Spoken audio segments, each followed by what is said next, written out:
Sud Radio, Berkoff dans tous ses états. Midi 13h, André Berkoff. Encore une fois, la culture domine tout.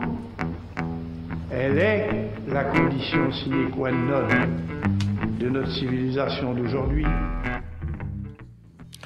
Eh oui, condition sine qua non, disait le général de Gaulle sur une musique de Chris Isaak.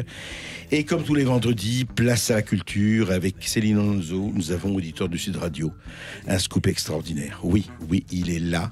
Nous recevons en exclusivité Marcel Proust, qui a décidé de descendre de son Olympe. Et en fait, il n'est pas là, bien sûr, mais il nous a délégué 2 de ses meilleurs représentants. Et oui, ces 2 représentants, c'est Luc Fraisse, qui est professeur de littérature à l'université de Strasbourg et président donc du Printemps proustien André Berkoff, ainsi que Nathalie Mauriac, qui est donc directrice de recherche au CNRS. Elle est aussi directrice éditoriale du bulletin d'information proustienne et elle est aussi l'arrière-petite-nièce de Marcel Proust. Eh ben dis donc, quel honneur. Et je m'en vais faire un tour du côté de chez Swann, revoir mon premier amour qui me donnait rendez-vous sous le chêne et se laissait. Et oui, Dave, du côté de chez Swann, et bien sûr, ce titre, c'est évidemment celui du premier tome d'À la recherche du temps perdu, André Berkoff, cette œuvre monumentale de Proust, dont la parution a commencé en 1913. Oui, vous savez, il faudrait des heures pour parler de Proust, mais déjà, on va prendre un peu le temps et de dire. La première chose que je voudrais dire, vous savez, on dit Proust, ça y est, c'est dans les écoles, c'est dans les universités, on étudie Proust, et puis on va passer le bac, et on va passer tel doctorat, etc. Proust, lisez-le, parce que le plus important, c'est de lire Proust, de prendre le temps de lire Proust, et vous ne le regrettez pas une minute. Pour ceux qui ne l'ont pas lu et pour ceux qui l'ont lu, eh ben bravo. Et c'est quelque chose d'extraordinaire. Et pourquoi on en parle aujourd'hui ? Parce que il y a exactement 100 ans, Proust obtiendra à la surprise générale le Goncourt. Le 10 décembre 1919, le Goncourt va à Marcel Proust. Luc Fraisse, alors, ça a fait scandale à l'époque, je crois, le prix Goncourt à Marcel Proust. En tout cas, il y a eu une polémique énorme. Oui, tout à fait. Merci de m'avoir invité à cette émission. Il y a eu une polémique assez extraordinaire. Un livre vient de paraître de Thierry Laget, dont le titre est Une émeute littéraire. Et bien que nous autres qui étudions Proust ayons su regarder ce qui se disait à l'époque, on redécouvre quand même qu'on pourrait parler d'un lynchage médiatique. Ah, carrément. Ah oui. Ah oui, la presse parlait carrément de prostitution et de gongourtisans. C'est ça. Pour parler de prostitution, s'il vous plaît. Bien sûr, oui. Bien sûr. Et donc, voilà. Alors, on lui a tout... Mais pourquoi à ce point ? Pourquoi oui. cette... On lui a tout reproché. De faire un livre trop long, un livre dans lequel il ne se passait pas grand-chose. On l'avait déjà dit pour du côté de chez Swann, mais en l'occurrence, d'être trop vieux, d'être trop riche. En plus, il a été soutenu par Léon Daudet, qui obtenait toutes choses en mettant le poing sur la table. Et donc, à ce moment-là, on a dit c'est un auteur réactionnaire. Donc, évidemment, il a eu là toutes sortes d'attaques. Et oui, vous dites, on lui reprochait effectivement d'être trop vieux. Il faut préciser, donc on est en 1919 et Proust a 48 ans. C'est ça. Oui, à 48 ans, on est déjà senior de chez senior. Et on lui reprochait aussi d'être trop mondain, c'est ça. Mais alors, oui, juste un mot. Qu'est-ce qui s'est passé ? Il faudrait que vous le racontiez. D'ailleurs, qu'est-ce qui s'est passé ? Comment on lui a annoncé le Goncourt ? Comment il a appris qu'il avait le Goncourt ? Eh bien, en fait, quand il a eu le Goncourt, apparemment, il ne savait pas exactement que c'était ce jour-là qu'il était remis. Vous savez que Proust avait un rythme de vie à moitié inversé, et donc souvent il s'endormait vers 8h du matin pour s'éveiller à 4h de l'après-midi. Il était éveillé toute la nuit. Oui, il écrivait. Il toute écrivait. La nuit. Ouais. On n'est pas sûr, mais enfin, en tout cas, c'était une grande période, un moment d'écriture, en effet. Oui. Et donc, et quand il s'éveillait, il n'était pas immédiatement visible parce que c'était souvent une grande crise d'asthme qu'il éveillait. Il avait un état asthmatique très sérieux. Et donc, à ce moment-là, eh bien évidemment, il y a une partie du jury Goncourt qui arrive, notamment Léon Daudet, qui avait obtenu ce prix Goncourt. Et puis, il y avait Gaston Gallimard, Jacques Rivière, qui voulaient être reçus. Et les éditeurs. Voilà, c'est l'une des rares fois que sa gouvernante Céleste s'est permis d'entrer rencontré avant d'être appelé, étant donné l'urgence. Et Proust, d'ailleurs, s'est montré très, très réticent. Et par la suite, ça va lui porter un peu tort parce qu'il n'était pas, comment dire, aujourd'hui médiatique. Il n'a pas parlé directement aux journalistes. Et dès qu'il y a des intermédiaires, que c'est fait en différé, forcément, les questions et les réponses sont décalées. Et oui, et quand sa gouvernante Céleste donc lui apprend effectivement la bonne nouvelle, il répondra, je dirais, par la phrase la plus courte de sa vie, à savoir « Ah », parce que c'était un virtuose de la phrase choc, Proust. Aussi. De la phrase longue, mais de la phrase choc aussi. Jean-Yves Tadi a dit, à force de parler de la longue phrase chez Proust, qui est une réalité incontestable, il disait que c'était aussi un virtuose de la phrase nominale. Et parfois, il y a effectivement des phrases courtes, souvent extrêmement pathétiques d'ailleurs. Bon, ce « Ah » là n'est pas de cet ordre, mais enfin, effectivement. Comme mort à jamais. Mort à jamais, très belle phrase. Exactement. Nathalie Mauriac, dites-moi, alors actuellement jusqu'au 25 août a lieu à la maison Tante Léonie qui abrite le musée Marcel Proust, une exposition sur Marcel Proust et le prix Goncourt. Alors, que titrait l'humanité à l'époque ? Oui, cette exposition est organisée par la Société des Amis de Marcel Proust dans le futur musée de Tante Léonie. Et donc, en réalité, on a retrouvé dans la famille les coupures de presse, les coupures de presse que Proust recevait, et donc il avait gardé soigneusement. Et donc on voit que l'humanité écrivait « Monsieur Marcel Proust l'emporte, place aux vieux ». Des jeunes écrivains qui ont fait la guerre se présentent pour le prix Goncourt, aussitôt les vieilles barbes de s'agiter. Des jeunes gens, jamais de la vie. Depuis la guerre, l'avenir est aux vieux. Et aussitôt d'inventer la candidature de Monsieur Proust. Ah, celui-là, au moins, il a 50 ans et plus. Parlez-nous de lui. Grand-père, parlez-nous de lui. Savoir pourtant si les Goncourt se laisseront entraîner par les Gérontes. Donc non seulement il était vieux, mais il n'avait pas fait la guerre. Donc il faut se remettre dans l'atmosphère de ce, bien sûr, de 14-18. Un an après l'armistice, Proust est opposé à Roland d'Angelès, qui était dans les tranchées, qui célèbre ses camarades dans un très bel ouvrage, Les Croix de bois. Donc effectivement, on peut comprendre qu'une certaine partie de l'opinion n'est pas compris qu'on couronne un ouvrage qui parlait de l'avant-guerre et d'une avant-guerre gracieuse, riche, de villégiature. Donc on peut tout à fait comprendre ça. Et donc cette exposition qui se tient à Illiers-Combray comporte toutes sortes de documents. De Proust, oui. Dites-moi juste, alors... dont la lettre des 8 jurés Goncourt annonçant l'attribution du prix à Marcel Proust. C'était du 8 à l'époque, oui. Et à l'époque, Proust donc écrivait depuis pas mal de temps pour le Figaro, et le Figaro, donc à l'époque, a titré aussi, j'imagine, sur cette glorieuse victoire de Oui, ils ont Proust. titré très, très sobrement le prix Goncourt à Marcel Proust, et en fait...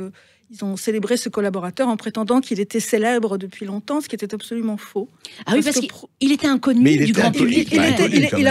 Du côté de chez Swann, a eu un grand succès d'estime, a eu de très bons articles, mais des amis de Proust, alors que Le Temps ou la NRF, sous la plume de Soudet et de Guéon, ont fait des articles très mitigés. Donc en fait, du côté de chez Swann n'a pas du tout été un succès public. Ça a été un succès d'estime. Tous les écrivains l'ont aussi. Ça a été une révélation pour tous les gens qui écrivaient et tout le milieu littéraire parisien, mais Proust est d'autant plus facilement retombé dans l'oubli que il y a eu ce long tunnel de la guerre qui a été tout de même un moment où rien n'était publié. Et donc, ce qui est intéressant de ce dont vous parlez tous les deux, et je vous pose la question, c'est qu'en fait, les critères littéraires, alors si je comprends bien, étaient, en tout cas de la part des journalistes et des médias de l'époque, c'était pas le problème littéraire. Vous avez fait la guerre, vous n'avez pas fait la guerre. Proust est un vieux, il n'avait pas fait la guerre, donc à écarter, quoi. Mais les critères littéraires existaient moins. Et puis je pense qu'on a ressorti la règle de l'Académie Goncourt selon laquelle il fallait avoir moins de je ne sais plus quel âge. Il fallait avoir 35, 35 ans. 35 ans. 35 ans. Mais, mais c'est plus vrai, ça, c'est fini. Ça n'avait pas été établi par le testament, mais ils avaient déduit de la formule du testament qu'ils allaient fixer à 35 ans. Mais ils sont d'autant plus de mauvaise foi que dans les Goncourt qu'ils avaient primés les années précédentes, il y avait des gens qui dépassaient la quarantaine, faut-il le rappeler. C'est-à-dire qu'on a fait de Proust un événement, un annapurna, alors qu'en réalité, ça avait déjà été fait. D'accord. Et oui. Alors en tout cas, Proust, à l'époque, il est issu d'une famille bourgeoise, il fréquente les salons parisiens où il côtoie donc des artistes et des écrivains comme Picasso, Anatole France, mais aussi Jean Cocteau. Alors écoutons tout de suite un extrait où Cocteau parle de son ami Proust et de ses souvenirs avec lui. J'ai connu Marcel Proust lorsqu'il était un inconnu, et nous le traitions toujours comme s'il était célèbre. C'était une habitude prise. Lucien Daudet m'avait mené dans cette chambre du boulevard Haussmann où il vivait couché dans un nuage de poudre anti-asthmatique. On n'ouvrait jamais les fenêtres. La poussière recouvrait les meubles comme une fourrure de petit gris. Proust écrivait dans son lit, ganté, environné de plaques de liège. Il était dans une guérite de plaques de liège. Sa barbe et sa frange de mèche noire le faisaient ressembler au Carnot mort du musée Grévin, à quelques Capitaine Nemo de Jules Verne. Son œuvre s'accumulait à sa gauche, sur la table de nuit, sous forme d'une pile de cahiers d'écoliers. Parmi les fioles, ces cahiers d'écoliers, illisibles, il y déchiffrait si mal lui-même sa propre écriture que quand il lisait, cela le jetait dans des fous rires. Il se tordait de rire. Je n'oublierai jamais ses lectures la nuit, coupées, hachées par ce rire dont il se barbouillait la figure avec sa main. En entrant chez lui, Céleste vous faisait passer un examen dans l'antichambre. Il fallait avouer si on avait touché des fleurs ou serré la main d'une personne qui aurait touché des fleurs. Le moindre parfum de fleurs ou spectre de parfum de fleurs donnait à Proust des crises d'asthme. C'est pourquoi j'ai été si étonné de voir Freinet jouer son rôle en tenant une fleur à la main. Extraordinaire ce document, André Berkoff. Alors il date du 30 janvier 1951 et c'est vrai que pendant 15 ans, Luc Fraisse, Proust a vécu vraiment complètement reclus dans cette chambre donc du 102 boulevard Haussmann avec donc la fameuse Céleste Albaret qui était donc sa gouvernante, c'est ça? Alors, bien sûr, toujours dans ces choses-là, c'est relatif.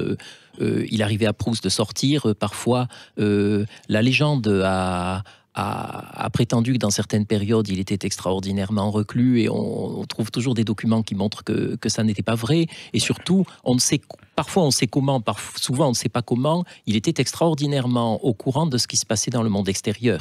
C'est-à-dire que en effet, cette enveloppe de liège autour de lui qui était impressionnante quand les visiteurs entraient parce qu'un tel silence donnait l'impression que toute la ville de Paris était en rotation autour de ce cerveau, de ce qui était en train de penser. Mais enfin, il avait des moyens d'information extrêmement nombreux et c'était en réalité un écrivain très ouvert au monde extérieur. Son ouverture n'avait d'égal que sa claustration.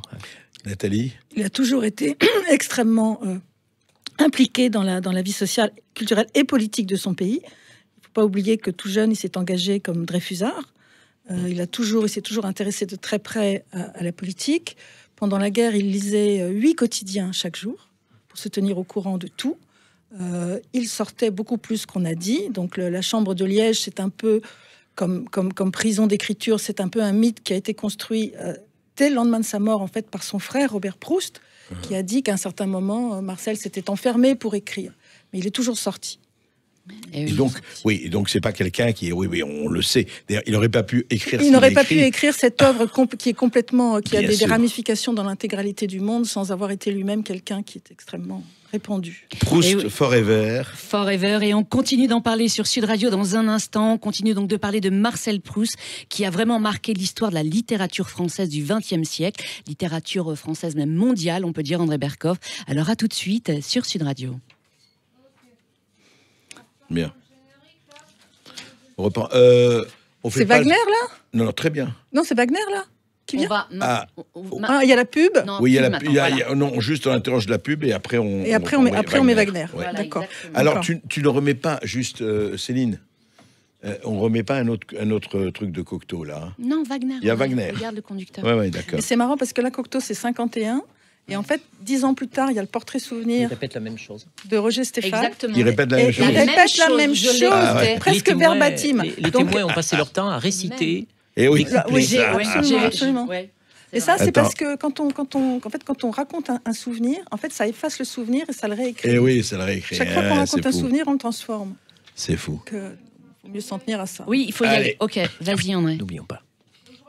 Vas-y, pareil. André, pareil, tu tisses sur. T'inquiète J'annonce pas. les invités, je lance le sonore. Okay. Oui, t'inquiète pas. Sud Radio, Berkoff dans tous ses états. Midi 13h, André Berkoff. Encore une fois, la culture domine tout. Elle est la condition sine qua non de notre civilisation d'aujourd'hui. Et oui, vous avez raison, mon général, la culture domine tout, elle doit toujours dominer tout. Et aujourd'hui, encore une fois, nous continuons notre conversation avec un être exceptionnel, Monsieur Marcel Proust, représenté extrêmement dignement par 2 interlocuteurs, Céline. Et oui, 2 interlocuteurs. Luc Fraisse, qui est donc président du Printemps proustien, donc qui se déroule actuellement en Eure-et-Loir, et Nathalie Mauriac, qui est directrice de recherche au CNRS, directrice éditoriale du bulletin d'information proustienne. Elle est aussi l'arrière-petite-nièce de Marcel Proust, qui aimait passionnément les arts, André Berkoff, notamment la musique. Alors, il appréciait particulièrement Beethoven, Chopin, Debussy, César Franck et surtout Richard Wagner.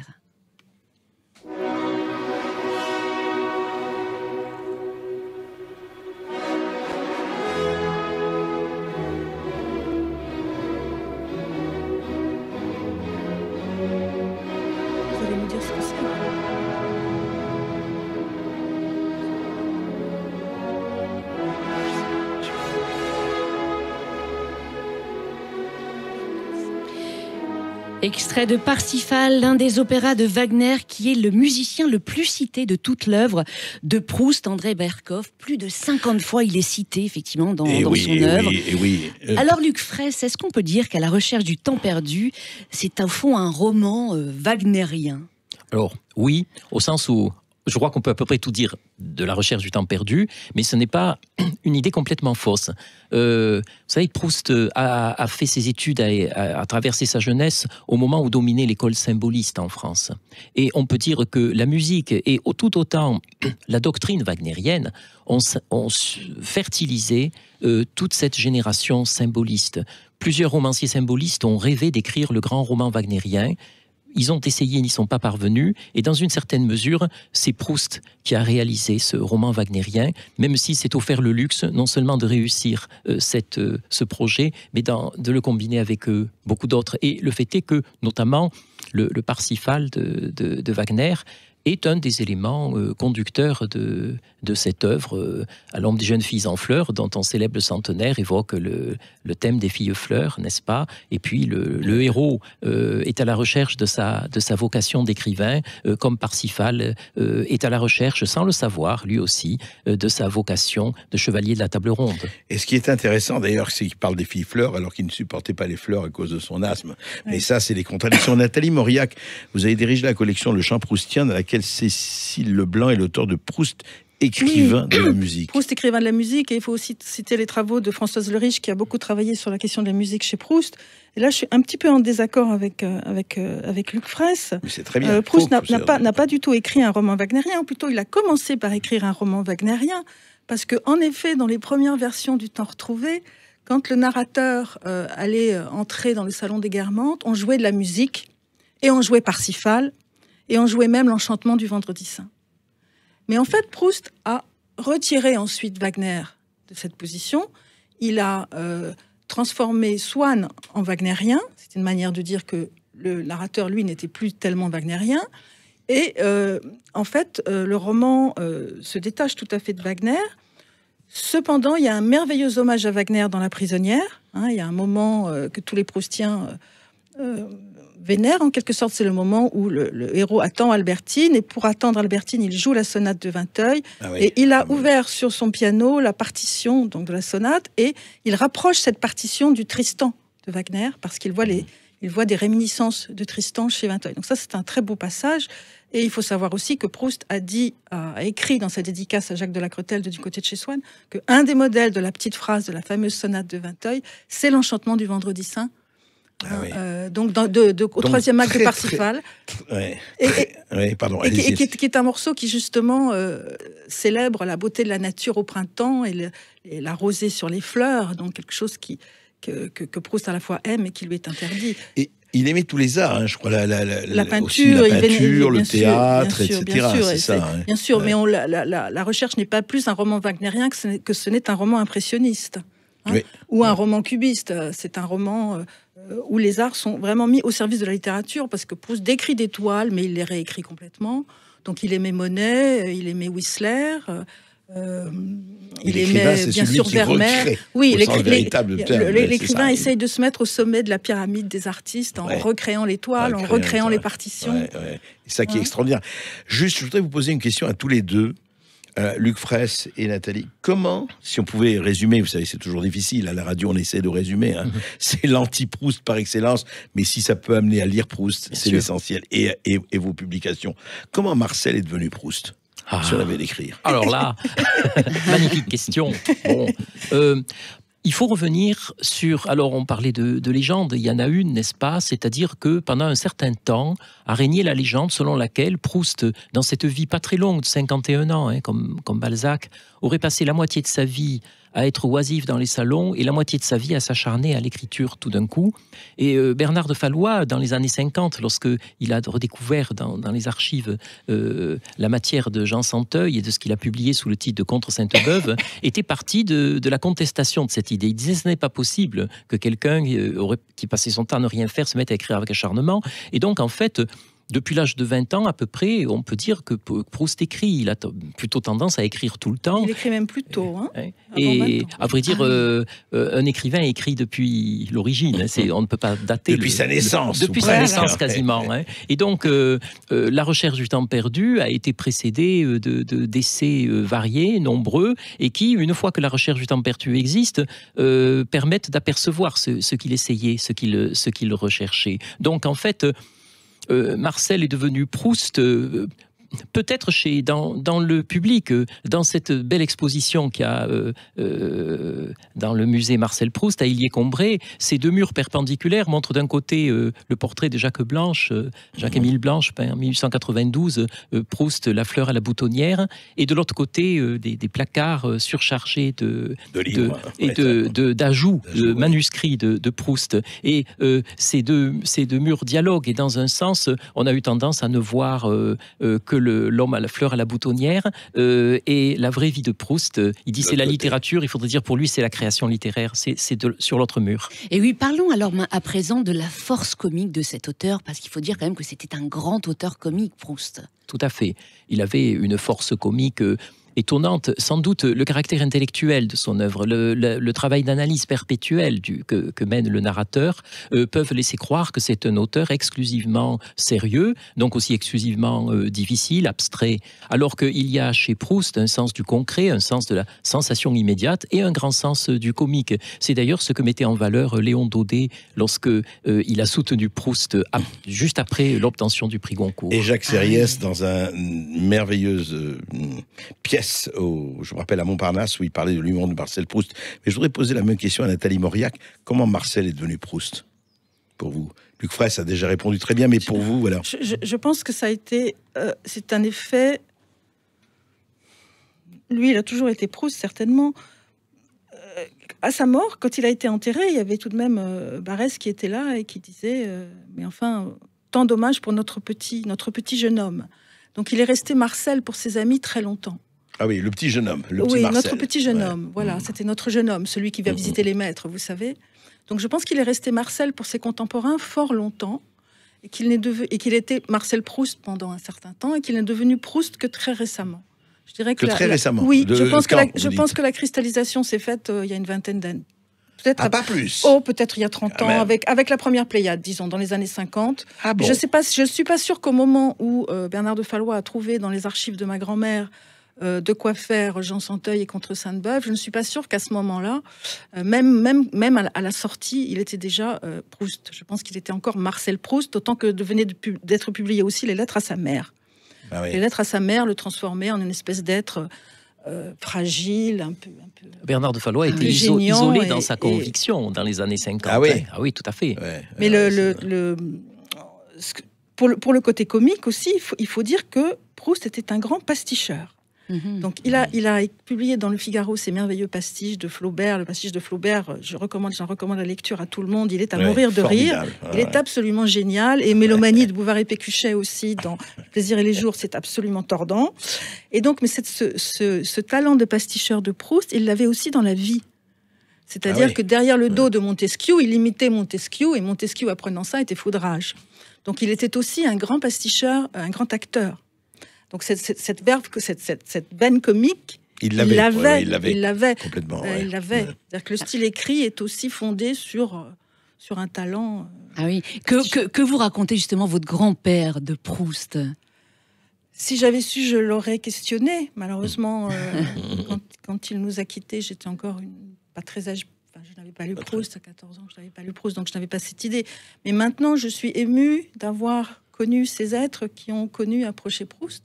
Oui, bien sûr. Voilà. Luc Frest, aujourd'hui, est-ce que vous organisez le printemps proustien, donc c'est la première année, et j'espère qu'il va perdurer. Espérons. Ce qui reste de Proust, ce qui fait, si vous avez à dire, allez lire Proust, vous diriez quoi? Voilà encore une question. Eh oui, rapide, mais qu'est-ce que vous diriez? Allez lire, parce que c'est ça le problème. Et vous faites formidablement votre livre, Nathalie et vous, votre boulot, en disant voilà, introduisez effectivement, allez vers Proust. On peut dire allez lire Proust parce qu'il répond à tous les types de publics. C'est-à-dire que vous êtes un philosophe acharné, vous aurez de quoi vous nourrir. Vous aimez le sens du comique, du cocasse, vous trouverez cela aussi. Vous êtes porté à l'émotion, c'est très émouvant. Le roman de Proust, il évoque ce temps perdu. Nous avons tous un temps perdu, un univers familial qui ne reviendra pas. Et donc Proust tire volontiers des larmes. Bon, nous sommes tournés vers les arts, nous venons de le dire. On peut également se tourner vers cela. Et on se plonge dans un mystère. C'est une œuvre un peu comme une cathédrale. On sait qu'on ne peut jamais la regarder en totalité d'un seul regard. Et pendant qu'on fait le tour, on en oublie une partie pour pouvoir en regarder une autre. Et donc, je crois que cet aspect mystérieux joue aussi chez le lecteur. Nathalie Mauriac, en quelques mots, oui. Oui, c'est une cathédrale, mais c'est aussi une robe. On ne le dit pas assez. Hein. Dans Le Temps retrouvé, Proust dit je bâtirai mon livre, je n'ose pas dire ambitieusement comme une cathédrale, mais comme une robe. C'est un livre quotidien, c'est un livre de tous les jours. C'est pas un collier de perles pour philosophes, artistes. C'est un livre qui nous parle de nous-mêmes, de nos émotions les plus quotidiennes. C'est un livre qui apprend à chacun, qui fait comprendre à chacun les sensations qu'il éprouve et qu'il n'a pas analysées. C'est-à-dire que quand on lit Proust, on a l'impression de lire une description de qui on est par quelqu'un qui ne vous connaît pas. C'est un effet d'étrangeté. On voit des sensations très fines qu'on ignorait avoir, extrêmement bien expliquées. Donc c'est pour ça qu'il faut absolument en recommander la lecture à tout un chacun. Nous le ferons. Relisez-le si vous l'avez déjà lu. Oui, relisez Proust, effectivement. Nathalie Mauriac, merci d'être venue sur Sud Radio. Luc Fress, je rappelle que le printemps proustien se déroule actuellement donc en Eure-et-Loire, et ce jusqu'à dimanche soir. Nathalie Mauriac, je rappelle que vous êtes donc directrice éditoriale donc du bulletin d'information proustienne aux éditions donc Rue d'Ulm et des cahiers manuscrits de Proust à la BNF. Vous venez aussi de publier donc en ligne l'agenda 1906, un agenda inédit et gratuit donc sur Marcel Proust. André Berkoff, on vous retrouve donc lundi sur Sud Radio. D'ici là, vous pouvez réécouter donc le podcast de cette émission sur sudradio.fr. Tout de suite, c'est Jacques Pessis pour Les Clés d'une vie. Aujourd'hui, il reçoit Serge Redzvani.